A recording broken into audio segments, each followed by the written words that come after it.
Salam sejahtera untuk kita semua. Saya Sri Intan Maesaris Memora dengan NIM 2102010064 akan mempresentasikan tugas etika bisnis dengan tema Proyek Food Estate. Pertama, berikan tanggapan Anda mengenai proyek Food Estate.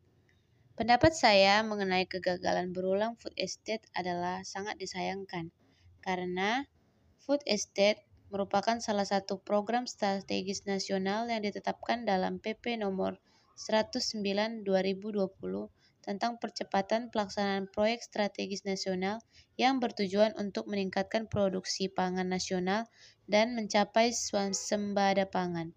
Program ini juga bertujuan untuk mengurangi ketergantungan pada impor pangan. Namun, melihat keadaan sekarang, food estate mengalami kegagalan yang berulang. Banyak upaya dilakukan namun tidak membuahkan hasil. Lahan-lahan sawah yang terbengkalai bahkan sudah ditanami sawit oleh pihak swasta.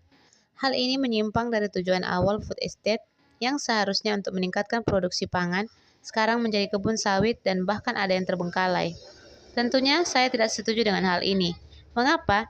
Karena seharusnya pemerintah lebih memperhatikan hal-hal apa yang membuat food estate mengalami kegagalan, serta mendengarkan dan memperhatikan kebutuhan petani agar lahan-lahan yang sudah dibuka dapat membuahkan hasil dan tidak disalahgunakan oleh pihak swasta.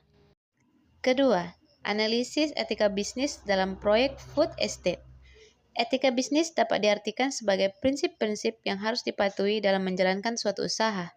Dalam konteks kegagalan berulang proyek food estate, nilai-nilai etika bisnis yang perlu dipertimbangkan adalah prinsip kejujuran, keadilan, dan integritas moral.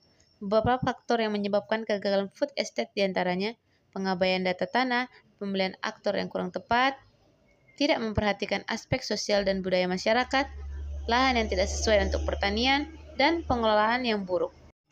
Beberapa dampak negatif dari proyek food estate diantaranya 1. Kerusakan ekosistem alam seperti pengundulan hutan dan degradasi lahan.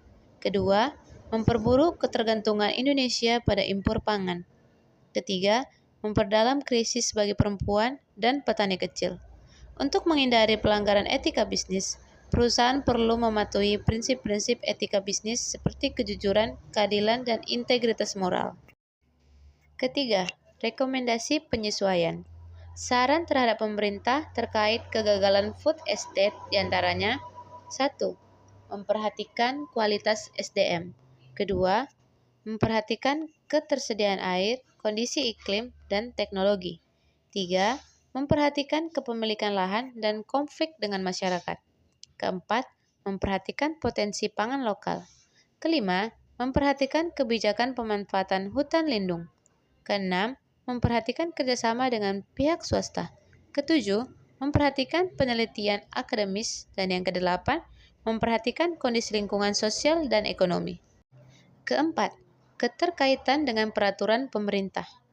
Peraturan pemerintah terkait food estate adalah Peraturan Pemerintah Nomor 109 Tahun 2020 tentang percepatan pelaksanaan proyek strategis nasional.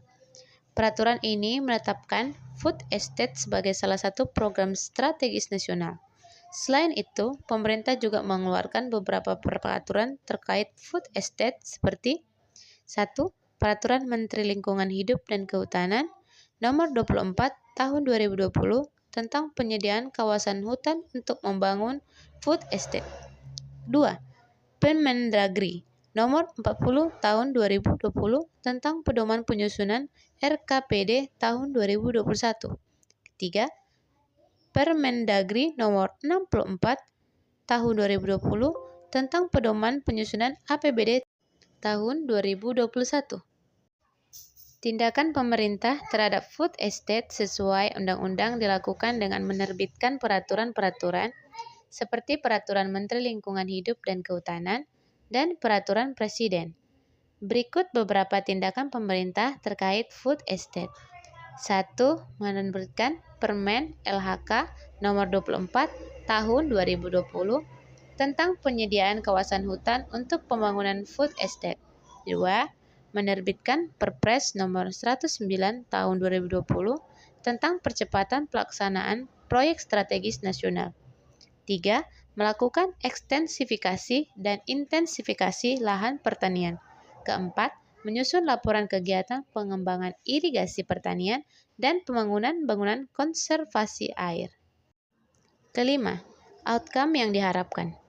Jika berhasil, program food estate diharapkan dapat meningkatkan produksi pangan, kesejahteraan petani, dan ketahanan pangan nasional. Dengan produksi yang lebih stabil dan terkendali, diharapkan dapat mengurangi ketergantungan pada produk impor. Jika hal ini berjalan baik, mungkin bisa sedikit mengobati rasa kepercayaan masyarakat terhadap pemerintah. Demikian presentasi saya mengenai tugas etika bisnis. Sekian dan terima kasih.